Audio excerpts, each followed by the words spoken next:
dedicated to Eastern and Southern Kentucky. This is WYMT Mountain News Weekend Edition.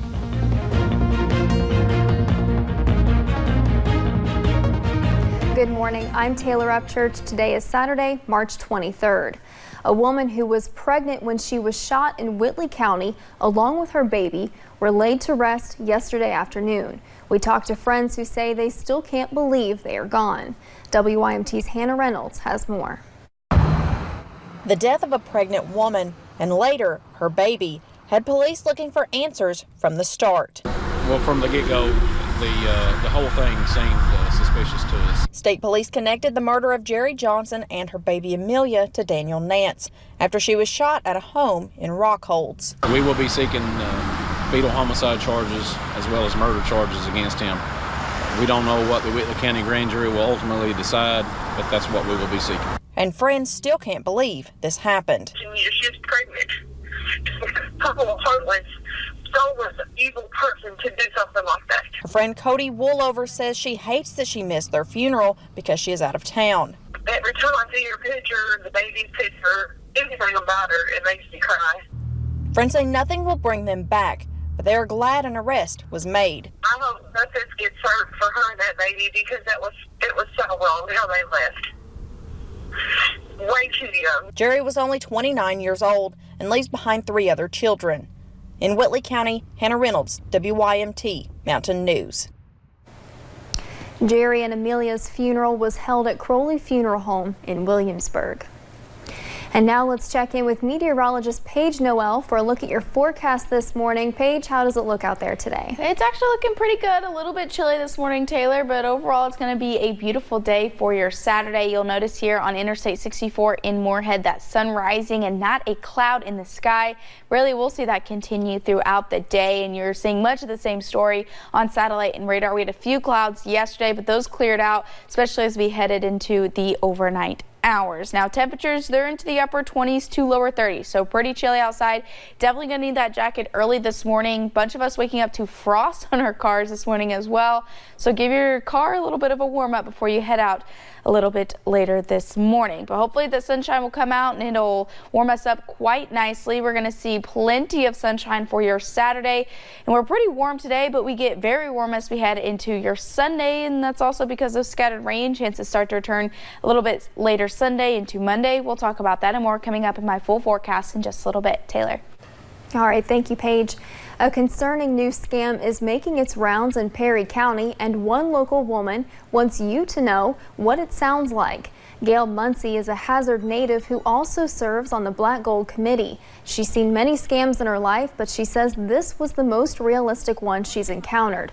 The caller claimed he was an attorney and that her grandson had been arrested. Muncie says her grandson was just traveling for a wedding, and some of the details he had were surprisingly plausible. You won't be out any money, said within 3 days after the judge rules, said you will get a check back from the courts. Muncie became suspicious when the man would not take her credit card over the phone, instead insisting she go to Walmart and get gift cards. Police say this is a tactic used by scammers to make it harder for them to get caught.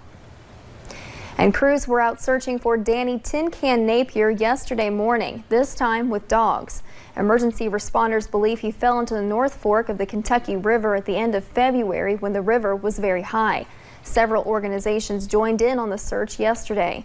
Napier's family tells us they are grateful for everyone who came out. He loves kids a lot. Now, he bought us a trampoline about every summer when we were little. Anyone with information about Napier's disappearance is asked to call Kentucky State Police Post 13 at 606-435-6069. And a popular Southern Kentucky Veterans Club is in some hot water. The American Patriot Club in Laurel County was raided by state alcohol beverage control agents and police. A lot of alcohol and some gambling machines were seized. WYMT's Phil Pendleton has more from Corbin.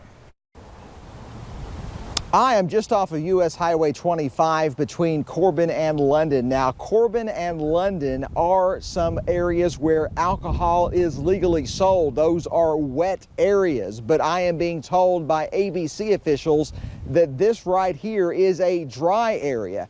And they say that this raid came about from a year-long investigation into bootlegging. It's a club where usually everyone goes to hang out, party and stuff, and relax and chill. People say on Friday and Saturday nights it is common to see dozens, maybe even hundreds of cars at the American Patriot Veterans Club.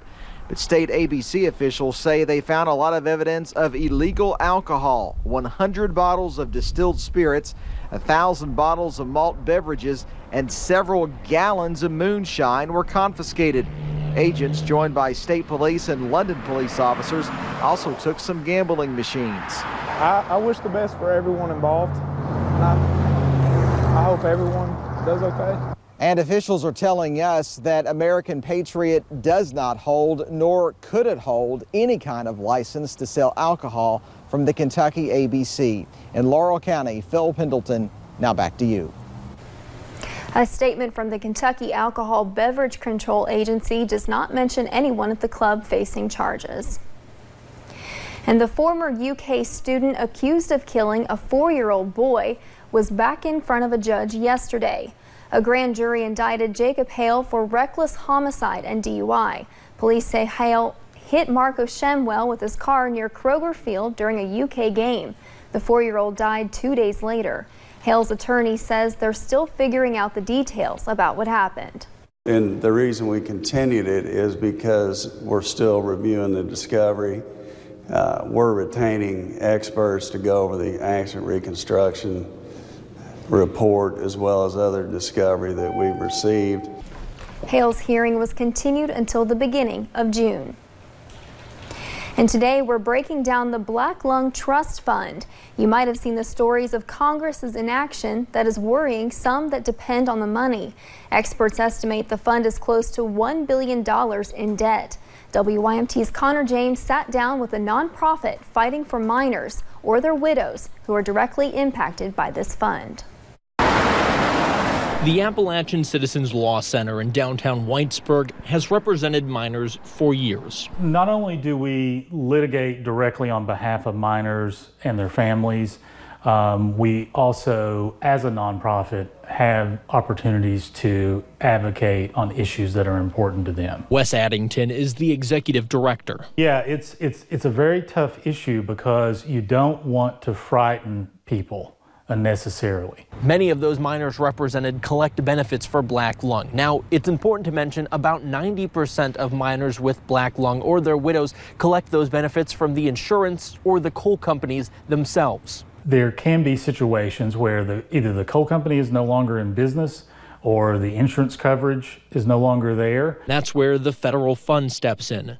Unfortunately, the trust fund is deeply in debt. The fund gets its money through the revenue tax coal brings, a tax that's remained about the same since the 1980s. The trust fund has been funded at the same level for over 30 years. To keep that tax on coal going at that level, typically you would extend it. There was no extension.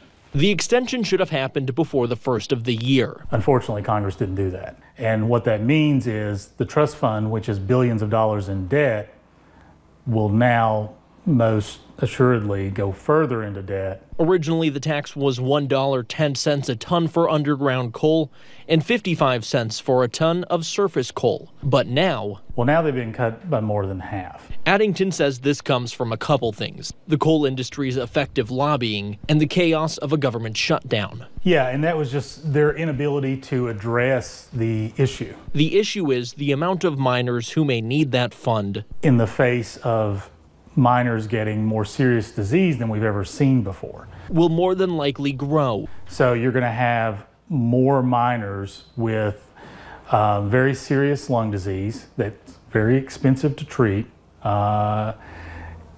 being paid out of a fund that is increasingly going further into debt.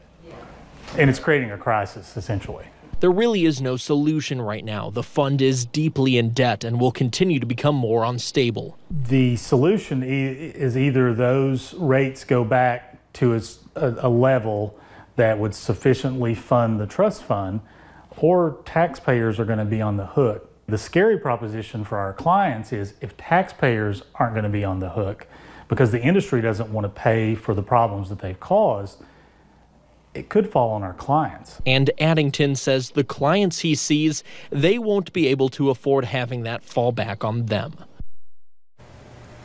The Trump administration and coal industry allies are insisting that the trust fund will continue paying benefits to sick miners, but the expected deficits will be covered by taxpayers instead of coal companies. You can find statements about the issue from Congressman Hale Rogers and Senator Mitch McConnell on our website. Coming up on Mountain News this morning, students at Hazard Middle School are learning about sustainability through a type of garden that feeds itself. More details after the break. And later we'll check in with Jason Lindsay to see what he's working on for us in this morning's Hooked on Science segment. And this weekend will feature sunshine and warmer temperatures, but when do those rain chances return? Those details next.